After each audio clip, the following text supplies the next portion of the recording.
Hello everyone, welcome to moms miracles. ఈరోజు ఎంతో టేస్టీగా ఉండే టమాటా రసాన్ని ఎలా ప్రిపేర్ చేసుకోవాలో చూపించబోతున్నాను.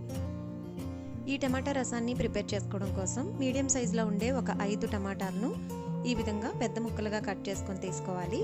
దీంతోపాటు కొంచెం చింతపండుని, చిన్న నిమ్మకాయ సైజ్ అంతా చింతపండుని కూడా తీసుకోవాలి.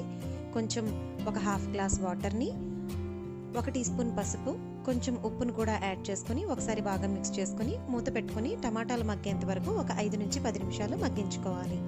టమాటాలు మగ్గేలోపు ఒక మిక్సీ జార్లోనికి 1½ టీ స్పూన్ వరకు ధనియాలు, 1 టీ స్పూన్ జీలకర్ర, హాఫ్ టీ స్పూన్ మెంతులు, 7 నుంచి 8 వెల్లుల్లి రెబ్బలు, 1 ఇంచు ఉండే అల్లం ముక్కని కూడా తీసుకోవాలి.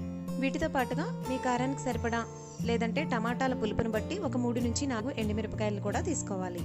వీటిని మరీ పేస్ట్లా కాకుండా ఈ విధంగా కచ్చపచ్చగా కోర్స్గా బ్లెండ్ చేసుకోవాలి. ఒక 6 నుంచి 7 నిమిషాల తర్వాత టమాటాలు అనేవి ఈ విధంగా మగ్గిపోయి ఉంటాయి కదండి. ఇప్పుడు వీటిని ఇలా గరిటతో మెత్తగా స్మాష్ చేసుకోవాలి. దీనిలోనికి 3 కప్పుల వాటర్ని యాడ్ చేసుకోవాలి. దీనిలోనే రుచికి సరిపడా సాల్ట్ను కూడా వేసుకుని ఈ రసాన్ని కొంచెం మరగనివ్వాలి. రసం మరిగేలోపు తాలింపు కోసం ఒక కడాయిలో 2 టీ స్పూన్స్ ఆయిల్ని తీసుకుని వేడి చేసుకోవాలి. ఆయిల్ వేడెక్కిన తర్వాత దీనిలోనికి 1 టీ స్పూన్ వరకు ఆవాలను వేసుకోవాలి. ఆవాలు కొంచెం చిటపటలాడిన తర్వాత చిన్న ఉల్లిపాయని ఈ విధంగా పొడుగ్గా కట్ చేసుకుని లైట్గా ఫ్రై చేసుకోవాలి. దీనిలోనికే కొంచెం కరివేపాకును కూడా యాడ్ చేసుకోవాలి.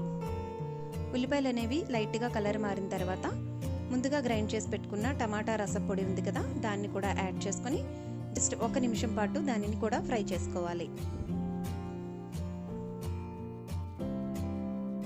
ఈ తాలింపుని మరుగుతున్న రసంలోనికి వేసుకోవాలి. ఇప్పుడు దీనిలోనికి కొంచెం కొత్తిమీరను కూడా యాడ్ చేసుకుంటే టమాటా రసం రెడీ అయిపోయినట్లే.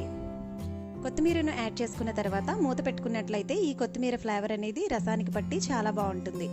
అంతేనండి, ఎంతో టేస్టీగా ఉండే టమాటా రసం ఎంత క్విక్గా రెడీ అయిపోయిందో కదా.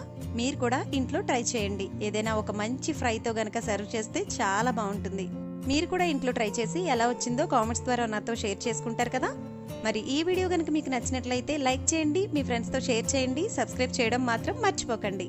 ఫర్దర్ నోటిఫికేషన్స్ వెంటనే రావడం కోసం పక్కనున్న బెల్ ఐకాన్ని ప్రెస్ చేయండి. మరిన్ని టేస్టీ వంటలతో మరొక వీడియోలో మళ్ళీ కలుసుకుందాం.